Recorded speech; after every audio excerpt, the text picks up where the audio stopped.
आवाज लगाई काशी नगर के लोगों, किसी का बेटा बगिया में पुष्प तोड़ने के लिए गया था, वो काले नाग ने खा लिया है। जिस किसी का बेटा हो जाकर के ले आए। और वो विश्वामित्र काशी की गलियों में आवाज लगा करके बोले, अरे खायो बेटा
विश्वामित्र ने आवाज लगाई काशी नगर के लोगों, अरे किसी का बेटा बगिया में फूल तोड़ने के लिए गया था, काले नाग ने खा लिया है।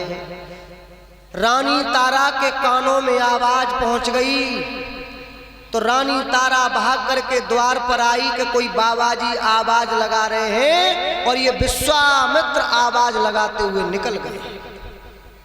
सो रानी तारा भाग करके ब्राह्मणी के पास पहुंची, बोली मैया एक बाबाजी गली में आवाज लगा रहे थे कि किसी का बेटा बगिया में फूल तोड़ने के लिए गया था, वो काले नाग ने खा लिया है। मेरा रोहित गया था सुबह का, दोपहर हो गया है, रोहित अभी लौट के नहीं आया। कहीं ऐसा ना हो कि मेरे बेटा कोई काले नाग ने खा लिया हो। अरे मैया मुझे आज्ञा दे दो तो मैं अपने बेटा को देख आऊं। ब्राह्मणी बोली नहीं, पहले भोजन बना, जल भर के ला, उसके बाद अपने बेटा को देखना। अरे तेरा वो नालायक बेटा सुबह का गया है, लौटा नहीं, और तू भी जाना चाहती है। सो रानी तारा पैरों में गिर गई, रोए के बोली मैया मैं लौट करके सब काम कर दूंगी तुम्हारा, अभी मुझे जाने दो, मेरा रोहित सुबह का गया है। ब्राह्मणी ने मना कर दिया तो रानी तारा रोती जा रही है, भोजन बनाती जा रही है। भोजन बना करके आई ब्राह्मणी के पास में, बोली मैया अब तो मुझे आज्ञा दे दो मैं अपने बेटा को देख आऊं। ब्राह्मणी बोली नहीं, पहले जल भर के ला, उसके बाद अपने बेटा को देखना। माताओं विचार करना, जिस मैया को ये पता लग जाए कि मेरा बेटा काले नाग ने खा लिया है, क्या वो मैया घर पर रह सकती है? लेकिन पराधीन सपने सुख नाही। रानी तारा रोती जा रही है, घड़ा उठा लिया, जल भरने के लिए पहुंची, भागती गई, जल भर करके ले आई, तब तक संध्या हो गई, शाम हो गई। सो रानी तारा ब्राह्मणी के पैरों में जाके गिर गई, बोली मैया अब तो शाम हो गई, मुझे लग रहा है कि मेरा बेटा संसार में है नहीं, अब तो मुझे आज्ञा दे दो मैं अपने बेटा को देख आऊं। ब्राह्मणी बोली जा जल्दी लौट के आना। माताओं जैसी मैया को आज्ञा मिली, गैया की तरह रमाती हुई वो रानी तारा बागों की तरफ भागती जा रही है। हाँ बेटा, बेटा मैं आ रही हूँ तेरे पास। हाँ बेटा करती हुई रानी तारा बागों में जैसे ही पहुंची है माताओं, और बागों में जाकर के अपने बेटा की जैसे लाश देखी मैया ने, तो रानी तारा बेटा की लाश पर गिर गई। बेटा की लाश को उठा के गोद में रख लिया, मुख को चूमने लगी, हाथ फेरने लगी और रोई के रानी तारा बोली, बेटा अरे तेरी मैया तेरे पास में आ गई, आंखें खोल लाला, तेरे कहाँ फन मारा है, मैं तेरा जहर सब निकाल लूंगी। एक बार तू अपनी मैया से माँ करके बोल दे, तेरे कहाँ फन मारा है बेटा, एक बार बोल। और रानी तारा रोई के बोली, बेटा रोहित आंखें खोल, आंखें खोल, तेरी मैया तुझे बुला रही है। तू सुबह का भूखा ही चला आया था, तेने भोजन भी नहीं किया, मैं तेरे लिए भोजन बना करके रख के आई हूं घर पे। चल बेटा एक बार आंख खोल ले, अपनी मैया से एक बार तो बोल।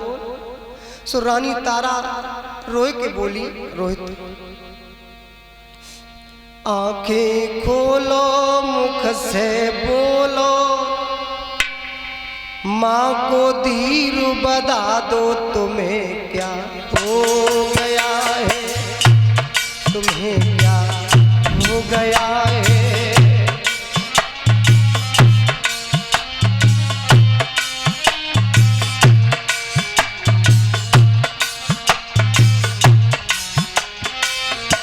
रानी तारा बोली, बेटा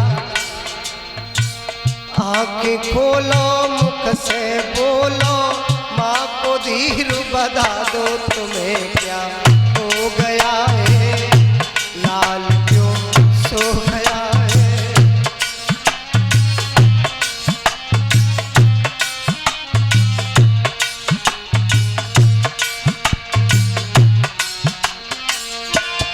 लाला अखिया तो तुम खोलो,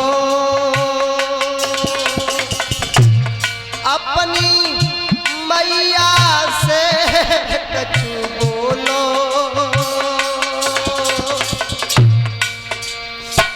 तेरी मैया तुझे बुलावे, लाला बोल सुना दे, तुझे क्या हो गया है, लाल क्यों सो गया है।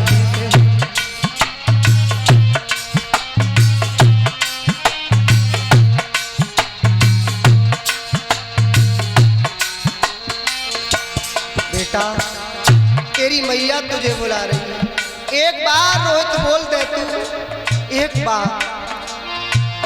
ओ बेटा कैसे जिएंगे इस जहान में, रोहित अब तेरे बिना तेरी मैया कैसे रहेगी, तू मेरा अकेला ही बेटा था, मेरी गोदी का खिलौना। ओ बेटा कैसे जीएंगे इस जहान में, एक बार तो बोल सुना दे, माँ को धीर बता दे, तुझे क्या हो गया है, लाल क्यों सो गया है। एक बार तो बोल सुना दे, माँ को धीर बता दो, तुम्हें क्या हो गया है, लाल क्यों सो गया है।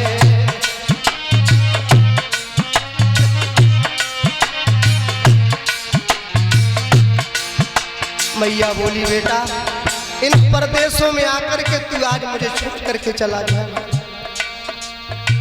आंखें खोलो, मुख से बोलो, माँ को धीर बता दो, तुम्हें क्या हो गया है, लाल क्यों सो गया है, तुझे क्या हो गया है, लाल क्यों सो गया। रानी तारा बेटा की लाश को गोद में रख लिया है माताओं, मुख को चूम रही है, हाथ फेर रही है, आज रानी तारा बागों में अकेली बिलक रही है, कोई पास में नहीं है मैया के। जा मैया को अकेलो बेटा होए और दुनिया से चलो जाए, बा मैया के दिल पे पूछो। आज रानी तारा बिलखने लगी, रोने लगी। उसी समय बेटा की लाश इतनी भारी हो गई है, उठ नहीं रही है मैया पर, तो लाश रख ली और लाश रख कर के रानी तारा रो कर के बोली है, आरी चैत गर्भ में रही नींद भर सोई न काया में।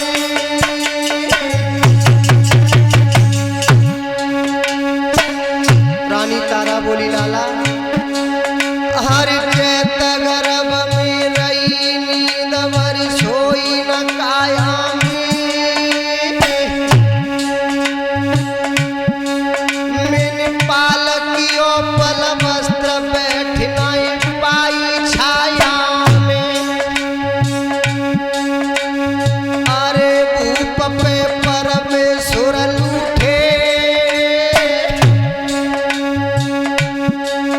और राजपाट छल लयो आए हम काशी में लूटे।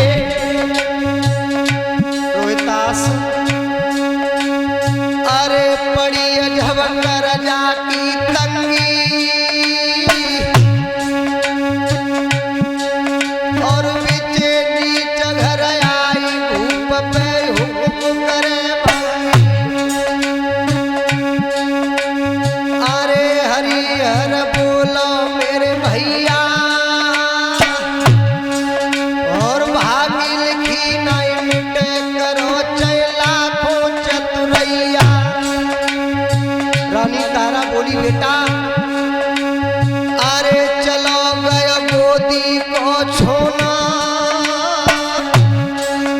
अब कैसे दिल धर धीर लला मेरा कहाँ होई रोना।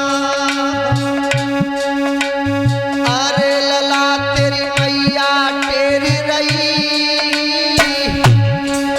निक धीरज देव बधाई, लला तेरी मैया तोरी रही।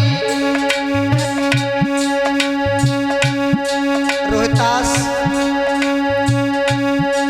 अब तेरे बिना ये तेरी मैया कैसे रहेगी, कैसे रहेगी, कैसे रहेगी। अब मैं इन परदोषों में तू मुझे छोड़ के चला गया। अरे लला का पिता तू डारी छोड़ चलो गो लाल, लला तेरी मैया दुखियारी। अरे करम गति डारी नाही डरी और रानी तारा आज बागन में आई पड़ी। करम गति डारी नाही डरी।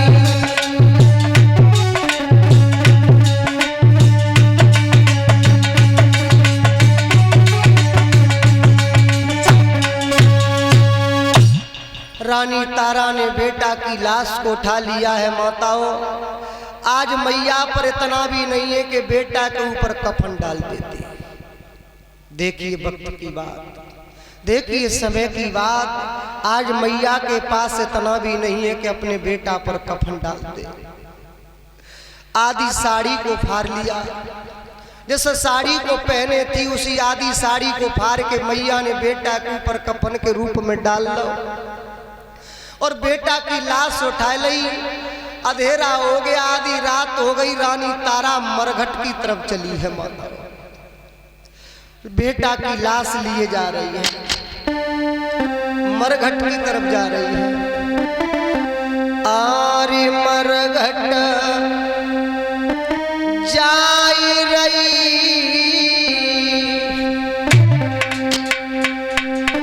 तारा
बेटा की लाश लेकर के मैया मरघट पर पहुंच गई। मरघट पर लाश को रख लिया है माताओं। राजा हरिश्चंद्र का पहरा था। राजा हरिश्चंद्र ने जैसे रोने की आवाज सुनी तो राजा हरिश्चंद्र सामने आए गए, बोले रानी तारा इस मरघट पर ये किसकी लाश लेकर के आई है? और रानी तारा ने जैसे महाराज हरिश्चंद्र को देखा सो रानी तारा जो आधी साड़ी अपने बेटा पर कफन के रूप में डाली थी ना, भाई आधी साड़ी हटा दी और कहीं देख लो महाराज ये अपना ही बेटा है रोहित। और जो महाराज हरिश्चंद्र ने बेटा को देखा है, आज महाराज हरिश्चंद्र जमीन पर गिर गए। राजा हरिश्चंद्र बोले रानी अरे हम मर जाते, तुम मर जाती, ये बेटा बचा रहता, अब हम किन के सहारे रहेंगे? और राजा हरिश्चंद्र जब रोने लगे हैं तो रानी तारा रोई के बोली महाराज इस बेटा की लाश लगा दो, इस बेटा की लाश लगा दो, बेटा को काले नाग ने खाया है, इसकी लाश बिगड़ जाएगी। तो महाराज हरिश्चंद्र से रानी तारा रोई के बोली पिया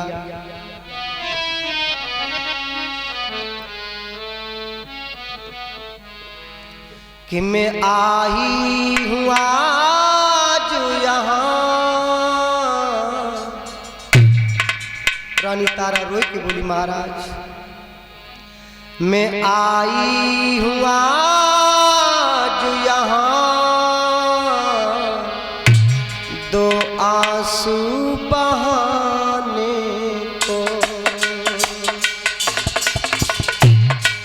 मैं आई हूँ आज यहाँ, दो आंसू बहाने को।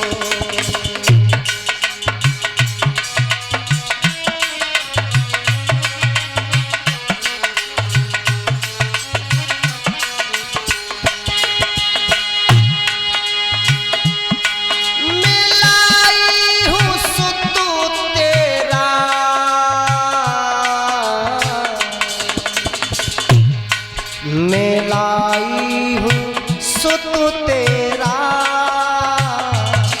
यहाँ पे दफनाने को। मैं लाई हूँ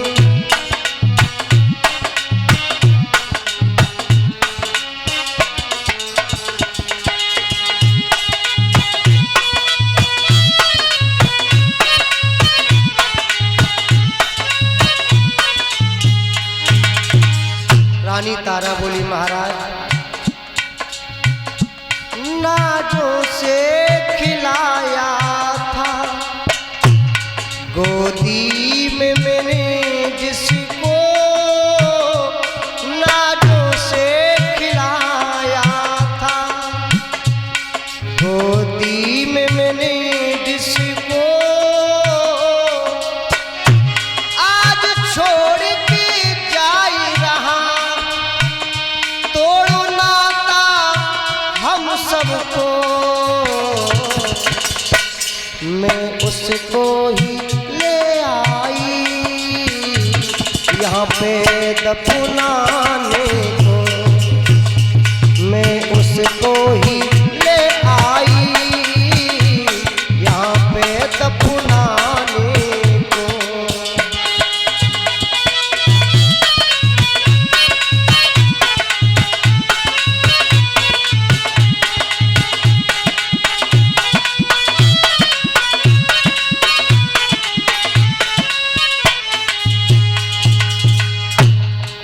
रानी तारा ने कहा महाराज ये आपका बेटा है, इसकी लाश लगा दो महाराज। तो महाराज हरिश्चंद्र को अपने धर्म की याद आ गई और धर्म की याद करके राजा हरिश्चंद्र बोले रानी तारा ये मेरा बेटा नहीं है, ये सिर्फ तेरा बेटा है।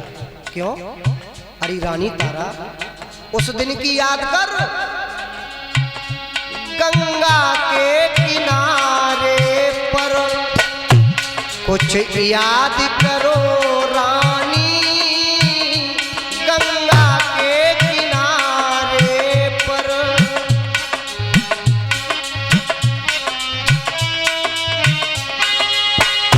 मेरा घड़ा नहीं उठवाया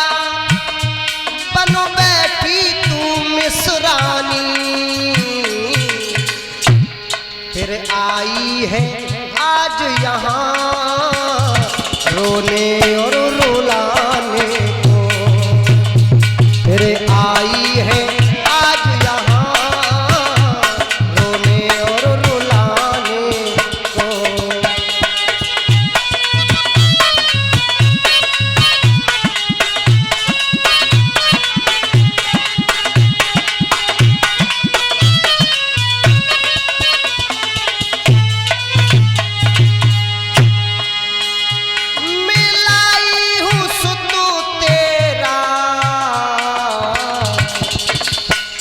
मैं लाई हूँ सुत तेरा यहाँ पे दफनाने को, मैं आई